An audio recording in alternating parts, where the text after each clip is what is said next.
Welcome to the Sustaining Creativity Podcast. I'm your host, Mari Reisberg. Over the past several years, I've combined my degrees in acting and somatic psychology to share my sustaining creativity techniques with performers. And now I've decided to share it with a bigger audience that includes you. I believe we are all creative, and this podcast is all about that.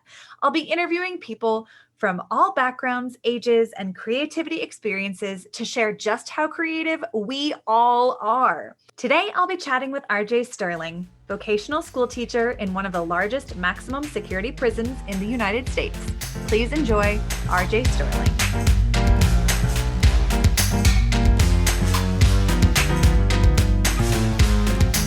Welcome to the Sustaining Creativity Podcast. Today, I am here with RJ Sterling, vocational school teacher in one of the largest maximum security prisons in the United States. Welcome to the podcast.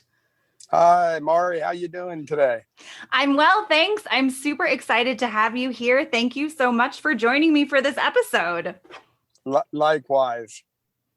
Well, before we dive into our chat about creativity, why don't you take a couple of minutes and just let our listeners know a little bit more about who you are and what you do? Sounds great. Thank you, Mari. Appreciate it. So I'm RJ Sterling. As you mentioned, I'm a vocational school teacher inside of one of the largest maximum security prisons in the United States, in the northeastern part of the United States.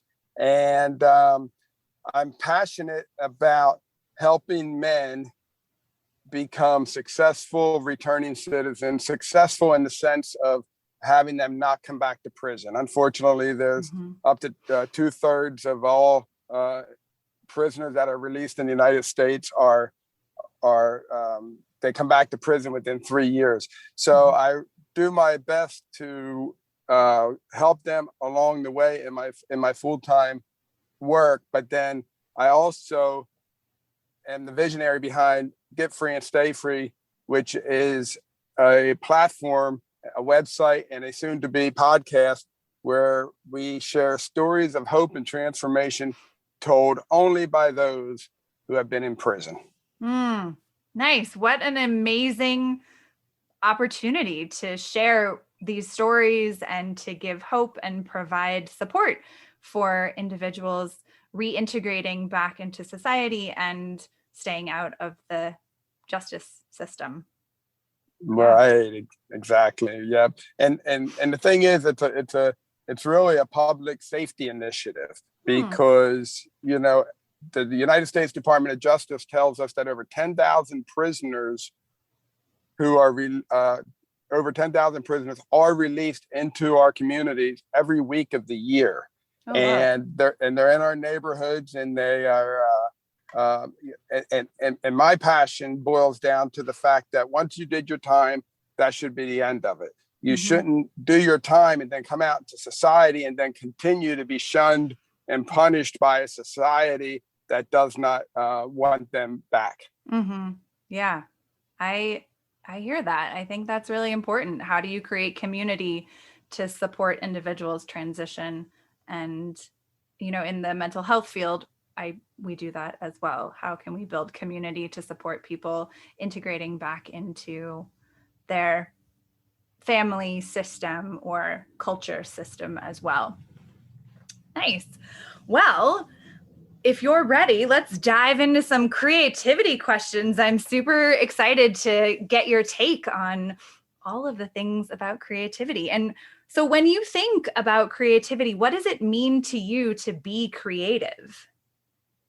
So being creative to me is trying to find solutions to problems, societal problems that might be a little bit more effective and work better than what is already out there. Unfortunately, a lot of society's problems, government tries to take care of it. And even though the government puts hundreds of millions of billions and trillions of dollars into society's problems over the years and decades, we still unfortunately have a mess. So I have some good ideas to help take and use my creativity to create some type of hybrid approach where we can maybe do something a little bit different and have better results. Mm-hmm. Yeah. What are some of your hybrid, like what would be a hybrid approach? One example is, and one of the things that I tell the men all the time in prison, because they get excited, the different inmate organizations get excited when a politician comes into the prison, because they think that they're going to share their mind and heart to these politicians and that they're going to just love their idea of how to make their communities better. And they come in, and unfortunately, the politicians is just a photo op for them most of the time. And I tell these men all the time, whenever I can, to, look, you can't look to the system. You can't look to the government to fix the problem. Unfortunately, sadly, the system is part of the problem a lot of times. Not that it means to be, but it's just lack of funding, perhaps, bureaucracy, those kind of things. So one example of what I want to do is I want to create a team of returning citizen ex-offenders, better known as returning citizens. And because I had many think tanks over the years with a lot of these men on how they could help take back their streets. And because so many of them feel like that they destroyed their neighborhoods by doing the crime that they did throughout the years, and they want to pay back.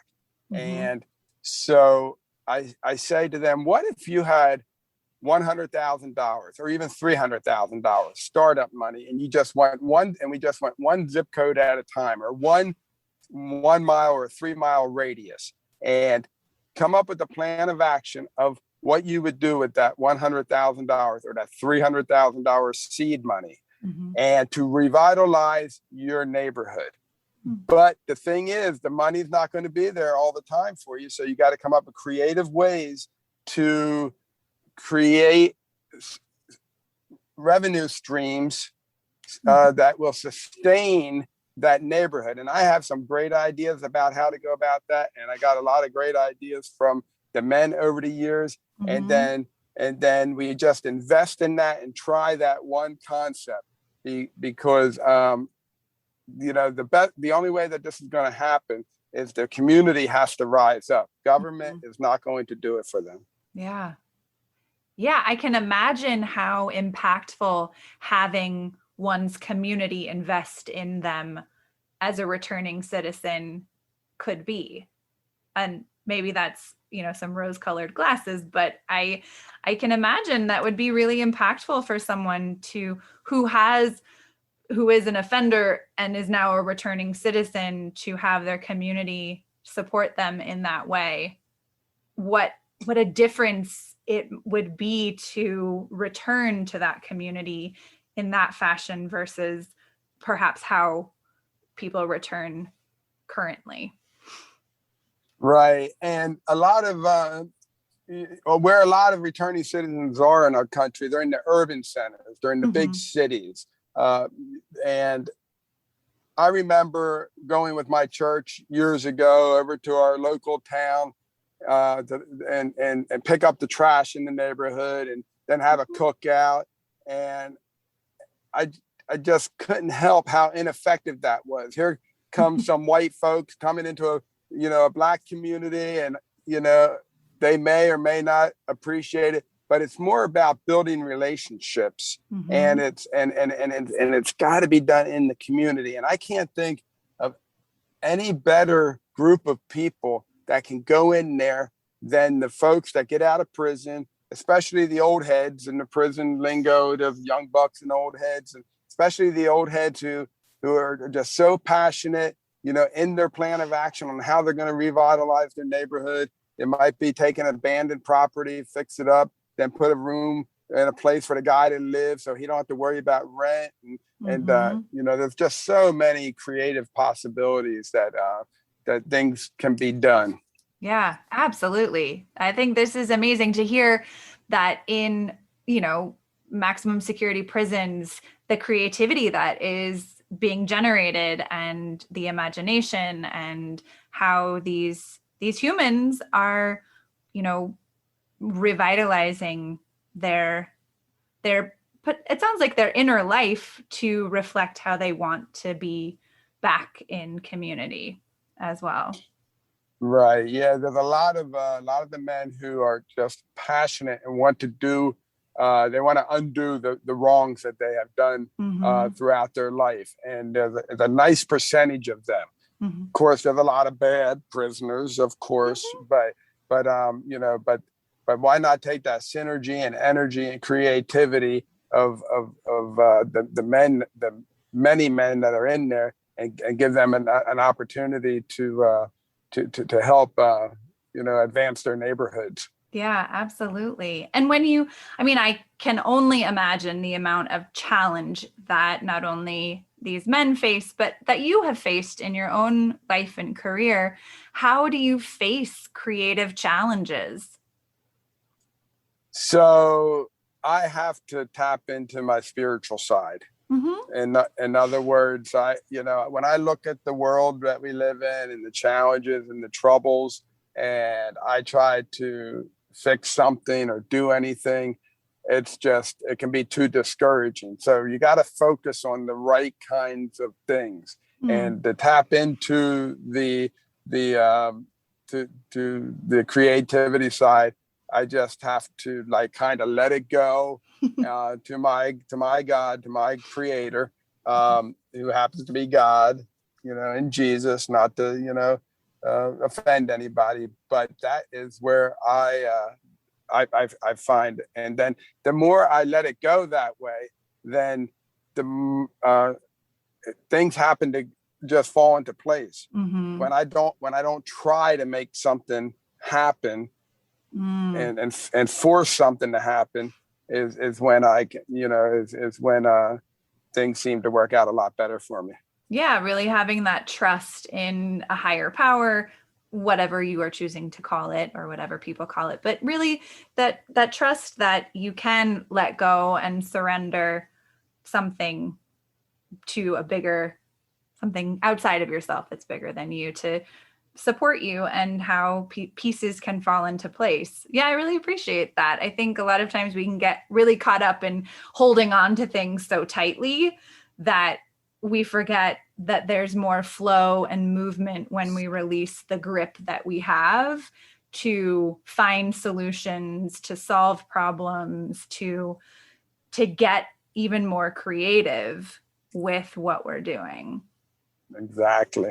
Yep. Nice. Yeah. And I I wonder, what are the things in your life that really inspire you to do the work that you do? That's a good question. Like, why would I have a passion to want to help criminals? Well, one thing is I've done things in my life that I could have been in prison for. Mm-hmm. And don't I didn't end up in prison, or I could have done things in my life that I could be in prison for. Mm-hmm. Nothing major, but it's not my place to judge anybody to do that. Also, I have a beautiful adopted daughter who was born from a mother in prison. So in other words, mother was in prison from month 4 through 9. Biological mother was in prison from month 4 through 9. And then they left mother out to go to the hospital for my daughter to be born. Mm-hmm. And then, so there was a lot involved there that I just saw the human side of things, the compassionate side of things. Mm-hmm. And when you look at this whole subject matter, though, there's a whole far left and a whole far right way of thinking in society. Mm-hmm. The far left side is hug a thug is some of the labels that's put on it.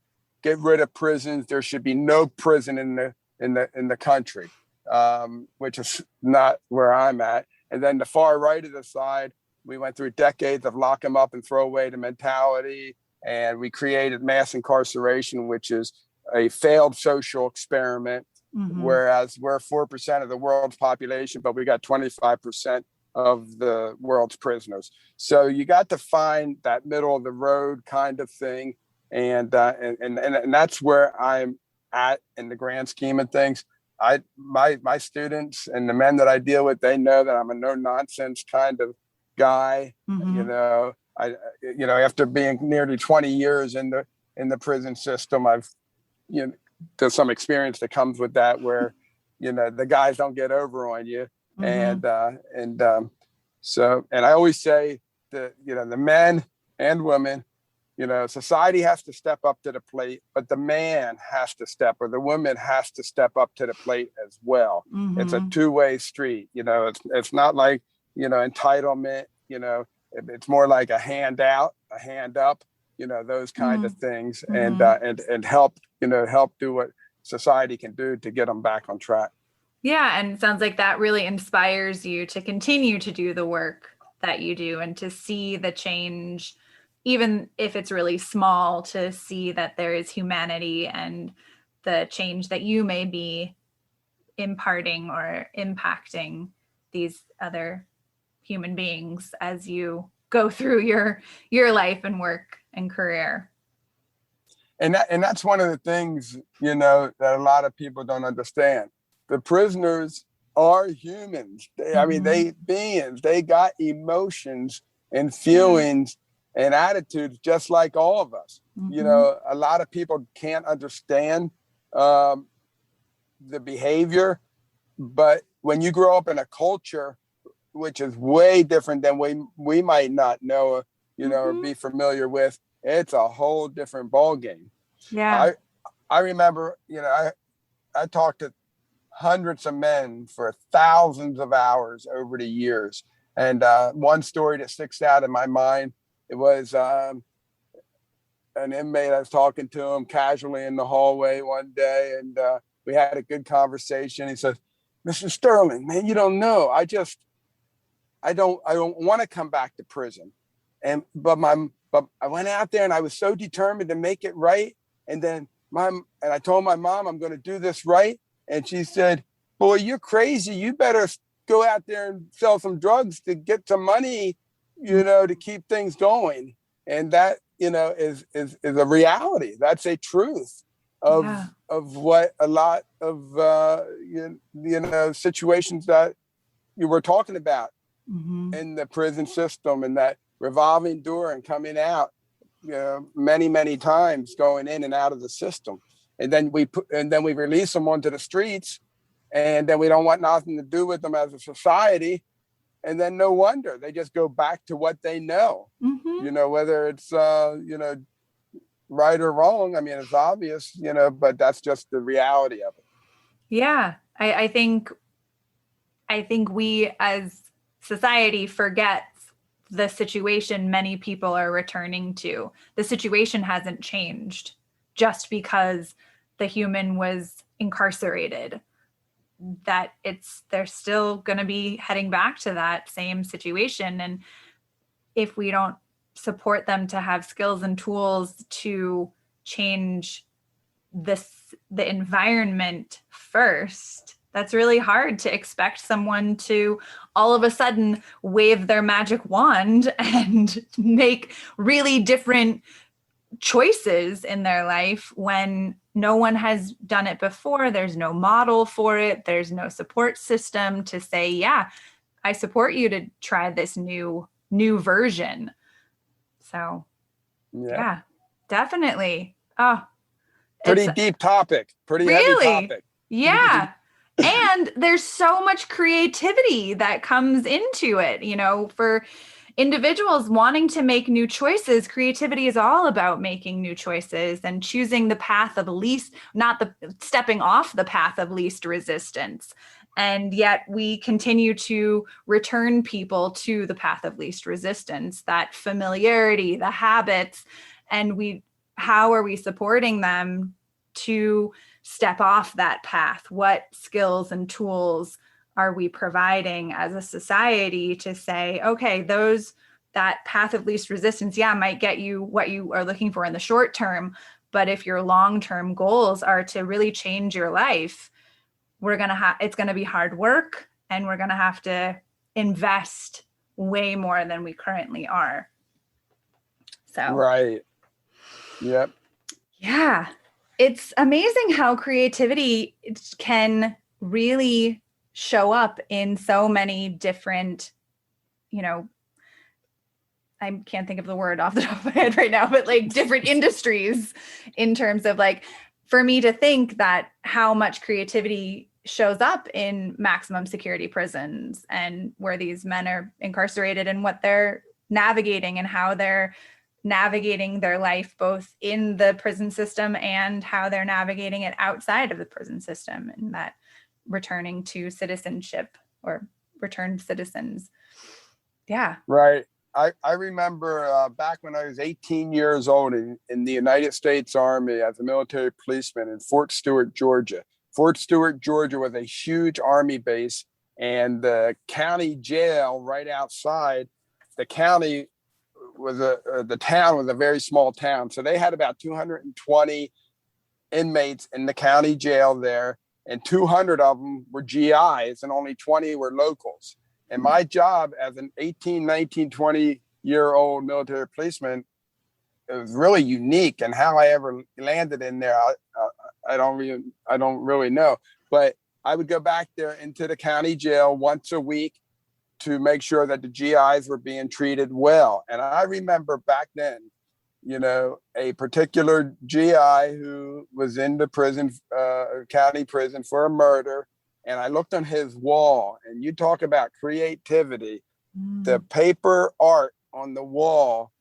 And I just walked by, and to this day, it's like, and then I've seen it multiple times over and over, the talent and creativity of the men who are incarcerated and women. I apologize for not referring to women. Is just unbelievable. The amount of talent, creativity, and potential that is locked up in our country's prisons. Yeah.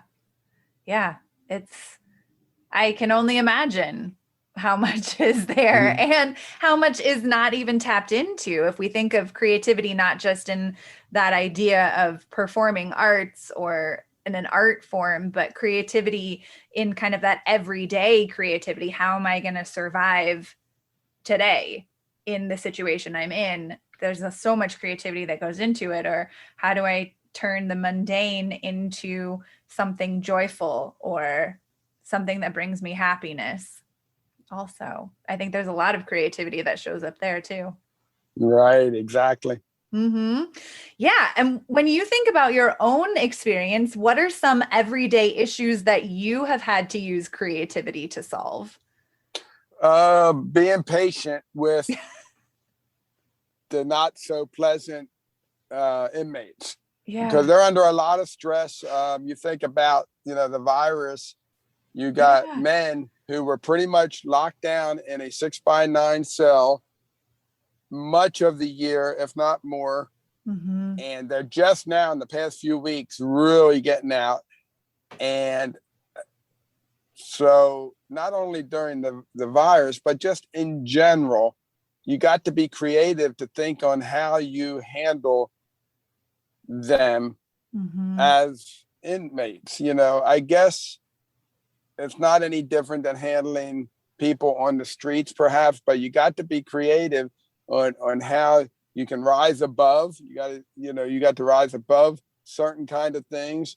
You got to de-escalate when things are getting, escalated, and those kind of things. So that's what comes to my mind when we speak about that. And what about some things like in your own life? Just, do you ever use a butter knife to like tighten a screw when you can't find a screwdriver? Or, what are those types of things that, we may not think of as being creative, but we do use them in our everyday life.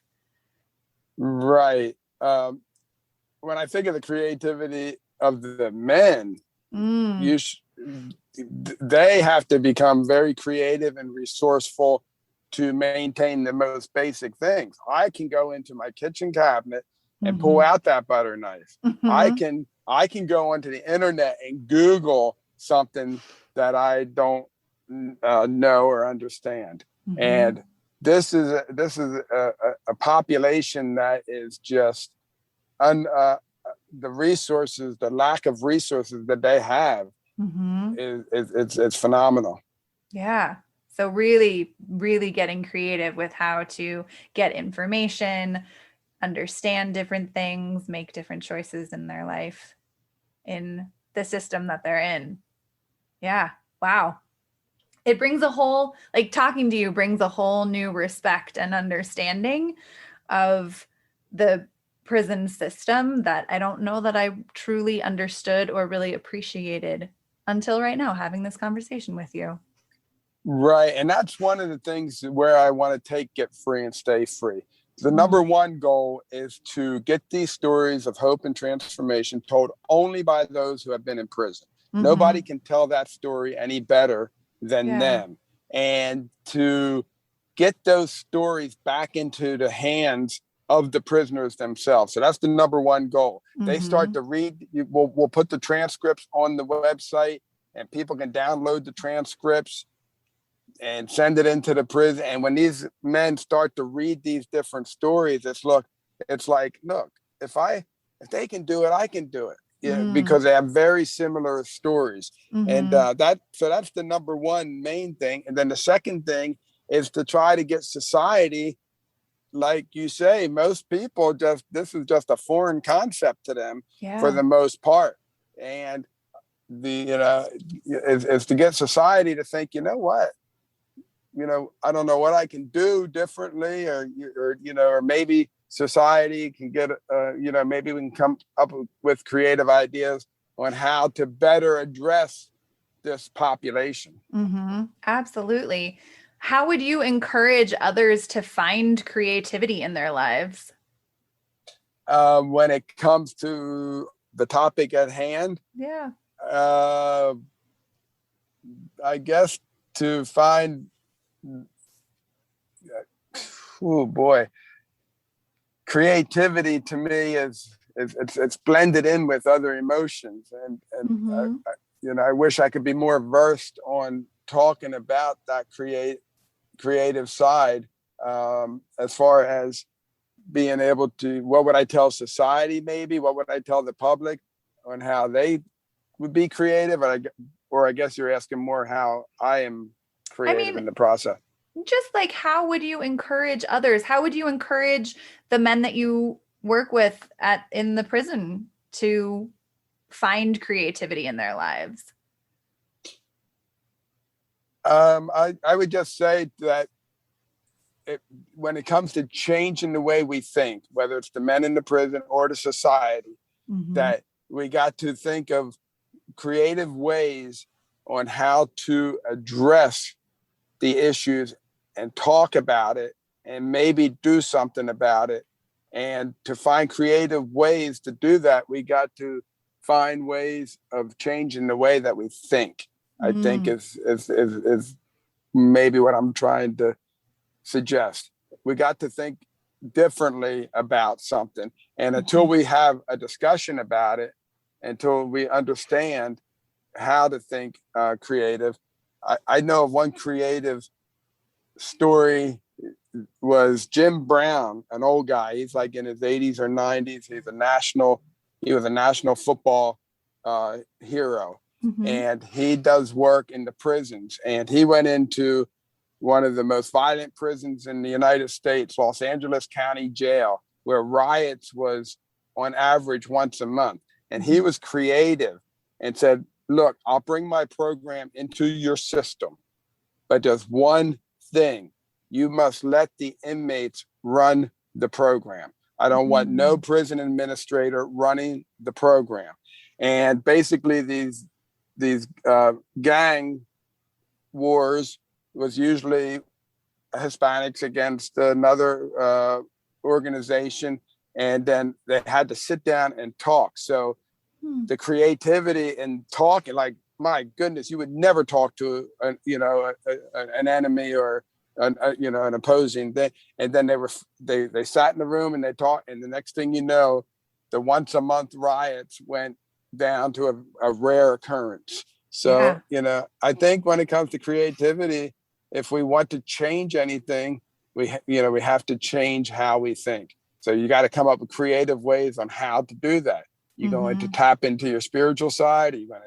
You're going to do psychology, or that kind of thing. Yeah, it also really sounds like talking and listening is also a huge part of what you're sharing also, that getting people to actually listen to each other, that's where we can find creative solutions to the issues that we're navigating or that they're navigating in the system. Right. Exactly. Nice. Well, this has been such a treat to chat with you about creativity. And I just have one more question for you. And what do you think your secret to creativity is?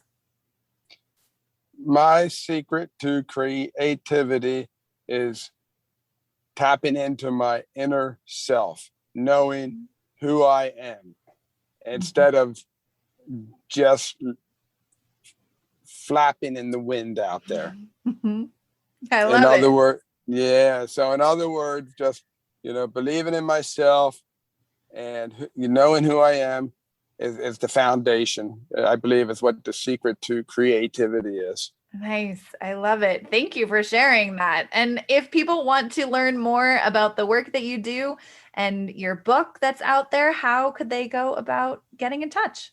It pretty much one spot would do it, and that would be www.getfreeandstayfree.com. The word "and" has to be in there. Getfreeandstayfree.com. And if anybody knows of a returning citizen that would like to share the story, the website's all set up where they can automatically sign up for to be a guest on the podcast. And if anybody else that's listening is a podcast host and would like me to be a guest on their show, that would be great as well. Nice. Wonderful. Well, thank you so much for taking the time to chat with me today. It has been such a pleasure. Mari, the pleasure has been mine. I'm very grateful to you. I really appreciate your energy and the opportunity to be on your show. Wonderful.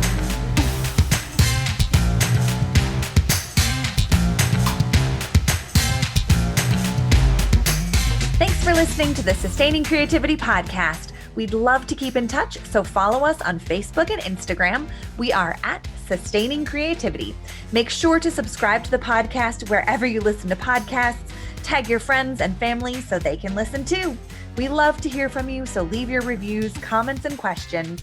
Check out our website, sustainingcreativity.com, for upcoming offerings and creativity coaching. Tune in Tuesdays for our next episode. And remember, with creativity, anything's possible.